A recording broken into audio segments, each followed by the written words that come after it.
Hello everyone. I fell asleep here sitting with my new best friend, Thomas the Tortoise. You see him there behind me? You might call him a turtle, but that's not what he is. He's a tortoise. And a tortoise is a land-dwelling chelonid. Try and say that in one breath. Land-dwelling chelonid. So he is very similar to a turtle, but a turtle lives in the sea. A terrapin is another kind of chelonid, which lives in fresh water. And a tortoise lives on the land. And that's what this one is.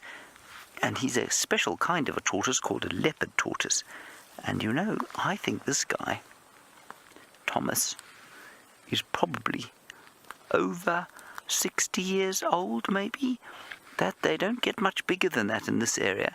They grow until the day they die, and they can live to well over 100 years.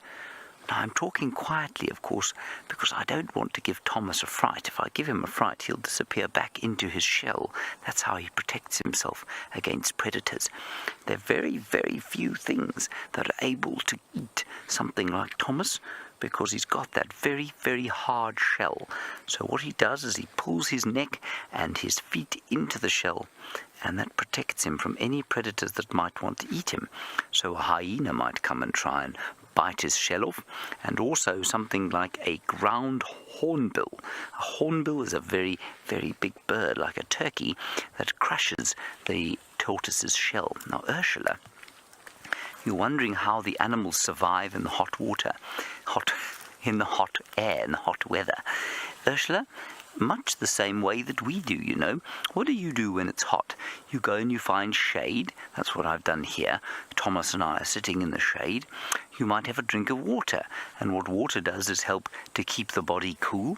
You might also make sure that you changed your activities. So when it was very hot, you wouldn't do anything at all, and then when it became nighttime, maybe you'd move around then. So it all depends on what kind of an animal you are. Now remember, I don't know if you've done this in your little science classes there in the United States, but a tortoise is something called a cold-blooded or poikilothermic. Just remember, cold-blooded animal.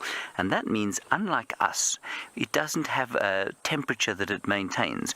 We have a temperature that we maintain at around 36.5 to 37 degrees Celsius, which I think is about 98 degrees Fahrenheit, roughly the same temperature as it is here today. And the tortoise doesn't do that. And so when it's very hot, the tortoise can go into the shade and it actually loses heat relatively easily.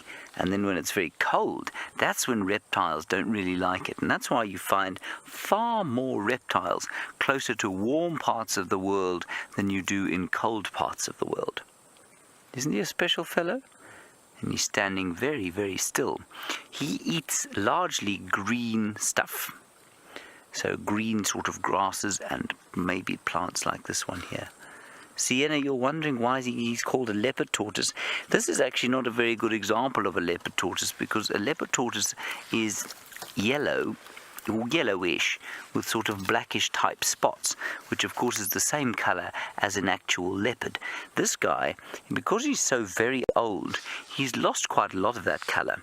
But he's called a leopard tortoise because the shell is normally yellow and brown, in much the same way that the fur of a leopard is yellow and brown.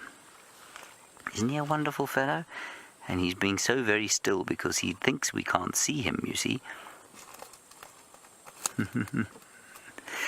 And Aidan, now you asked actually a very clever question. It's a good question because it's difficult to imagine. You say, is a tortoise born with its shell? Yes, it is born with its shell, but its shell is quite a lot softer and it's tiny. They're about that big, and the shell is quite soft. It's not hard like Thomas's shell is now, and it just grows and grows with them and gets bigger and bigger every season. But they are absolutely born with shells. Right, that's Thomas. Let's leave Thomas there. I want to show you one other friend. David, I'm not sure that you're going to be able to get in here, but there's a friend here by the name of Polyrhynchus. That friend's name is Polly, and her surname is Rhynchus. Polyrhynchus the ant. And Polyrhynchus is a very common ant around here. They like to live just underneath trees. I suspect that they're running around here because I may be sat on their nest. And if I'm not very careful, I will have Polyrhynchus ants in my pants, and that will be very unpleasant indeed. I think we should move on. Right.